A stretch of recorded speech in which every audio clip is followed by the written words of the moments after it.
¿Alguna vez te has preguntado de dónde viene esa imagen de la bruja? Ya sabes, el sombrero puntiagudo, la escoba, el caldero. Es una imagen potente, ¿verdad? Y lo curioso es que sus orígenes son sorprendentemente recientes. En eso tienes toda la razón. En nuestra inmersión de hoy vamos a explorar precisamente eso, la evolución de esta figura, la bruja. Suena fascinante. Vamos a bucear en fuentes históricas y teológicas para rastrear cómo surgió el concepto de bruja, el impacto que tuvo, y bueno, a ver si te dejamos con algunas preguntas para reflexionar. Me gusta eso de dejar preguntas. Es lo que hace que un tema siga vivo, ¿no? Totalmente.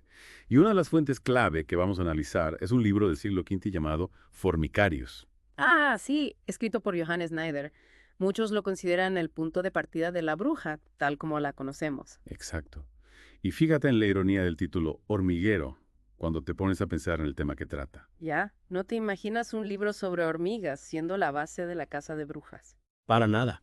Lo que hace al Formicarius tan importante es que precede al famoso Magillus Maleficarum, el martillo de las brujas, por unos 50 años. Estamos hablando de un texto que realmente sienta las bases, para bien o para mal. Antes de meternos de lleno en el Formicarius, pongamos un poco de contexto histórico. La bruja no surgió de la nada, ¿verdad? Claro que no. Para entender a la bruja hay que mirar a periodos de persecución anteriores, especialmente los de la Inquisición.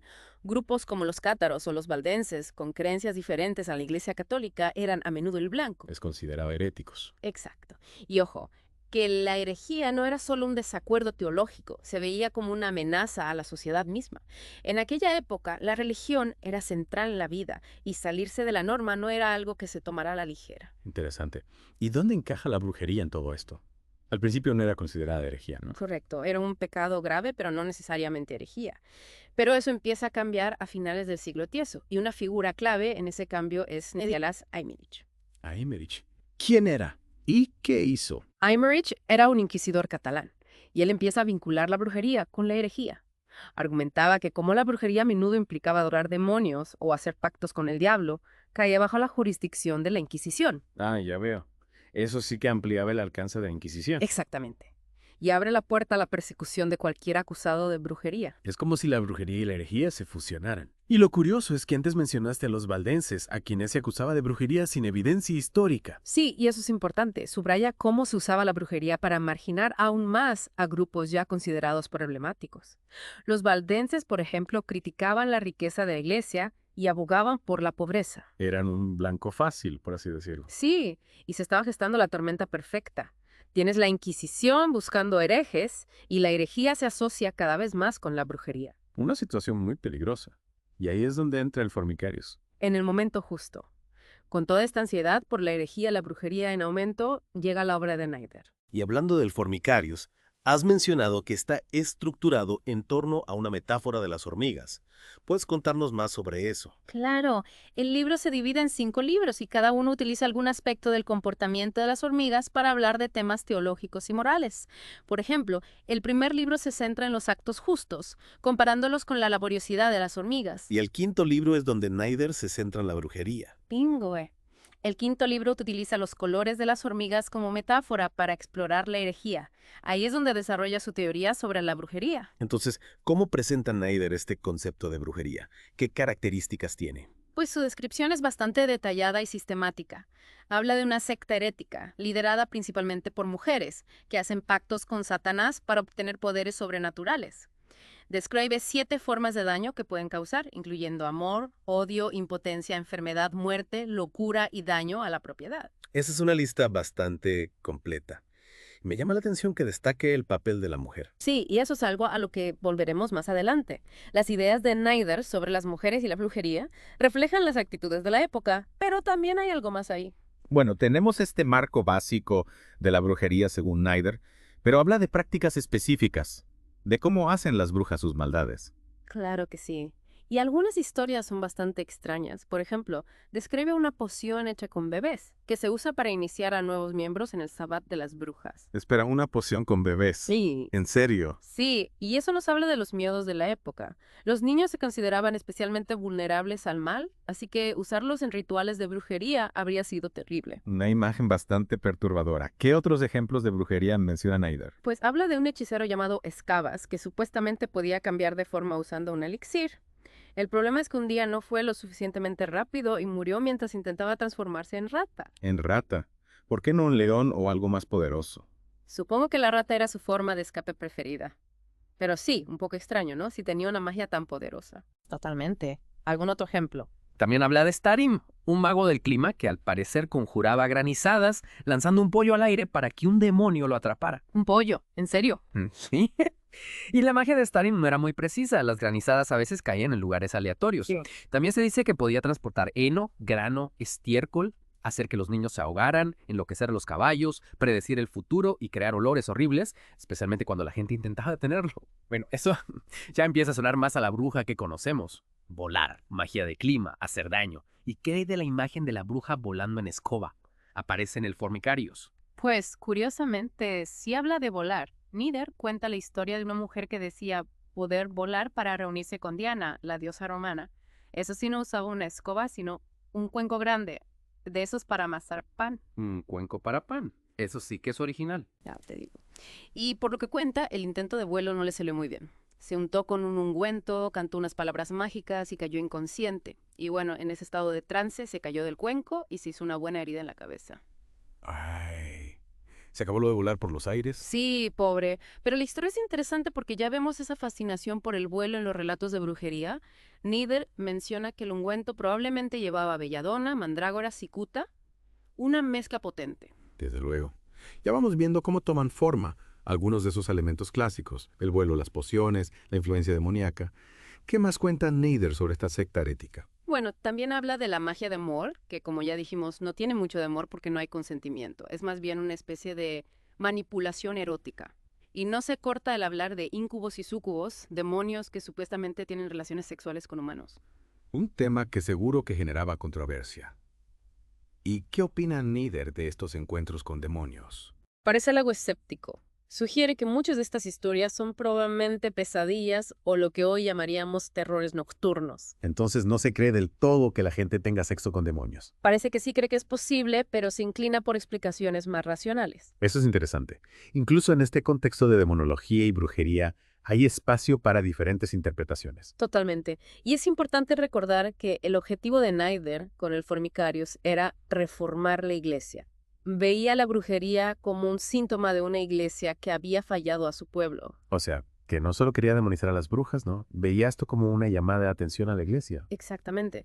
Creía que la gente recurría a la brujería por desesperación, como protesta contra una iglesia corrupta.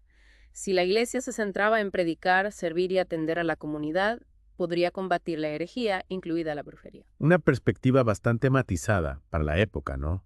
Reconoce que hay problemas internos que contribuyen a la amenaza de la brujería. Sí, y eso es lo que hace que su obra sea tan fascinante. Nos da una visión de las ansiedades y creencias del siglo XV. Sin duda.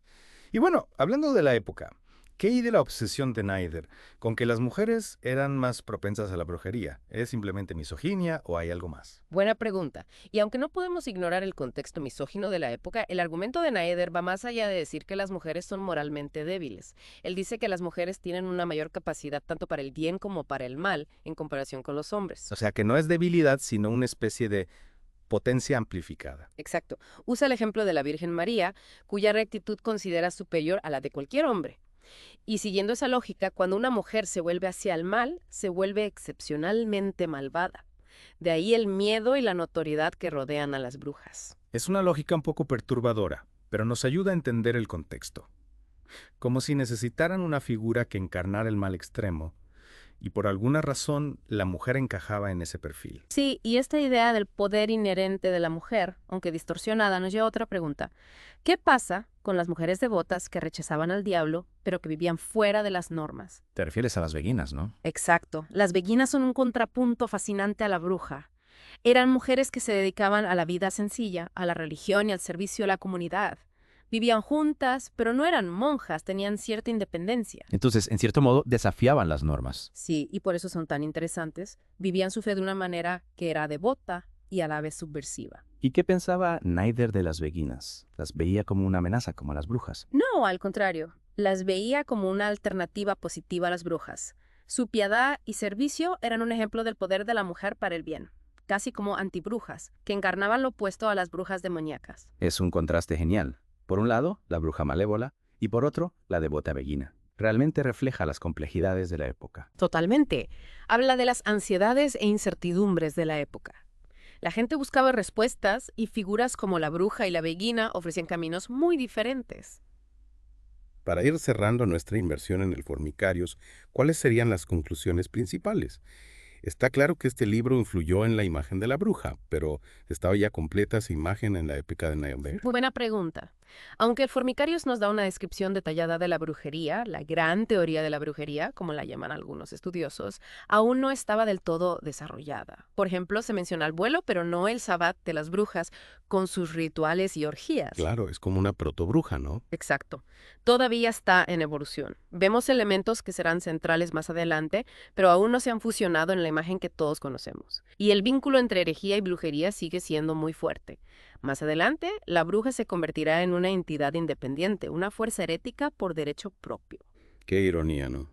Nieder, que quería reformar la iglesia y combatir la herejía, sin querer contribuyó a crear un concepto que causaría siglos de persecución. Una ironía trágica. Su libro, que era una guía para predicadores, acaba agrupado con textos como el Maius Maleficarum, que sí tuvo un papel más directo en la casa de brujas. ¿Y qué nos dice la popularidad del Formicarius? Sobrevivió en muchos manuscritos e incluso se incluyó en ediciones de textos demológicos posteriores. Eso nos dice que la obra de Nieder conectó con la gente. Se alimentaba de la ansiedad sobre la herejía, el poder de la mujer y las amenazas al orden social. Ofrecía un marco para entender esos miedos y, lamentablemente, ese marco tuvo consecuencias. Es un recordatorio de que incluso las buenas intenciones pueden tener consecuencias imprevistas. Y te hace pensar si Nieder, habiendo visto La Casa de Brujas, habría escrito de forma diferente. Es una pregunta que vale la pena considerar. Desató sin querer una fuerza que no podía controlar. La necesidad de reforma de un chivo expiatorio superó su deseo de proteger a los inocentes. Es como si hubiera abierto la caja de Pandora, y una vez que esas ideas salieron, no hubo forma de detenerlas. Y esas ideas tuvieron un impacto enorme. No solo en la imagen de la brujería, sino en las leyes, las normas sociales e incluso el arte. Un legado fascinante y a la vez preocupante. ¿Cuántas vidas se habrán perdido por un concepto que en la época de Nieder aún estaba en desarrollo? Y nos plantea una pregunta importante. ¿Cómo lidiamos con el miedo y la incertidumbre? ¿Cómo evitamos crear chivos expiatorios, demonizar a los diferentes y permitir que la ansiedad nos lleve a la injusticia?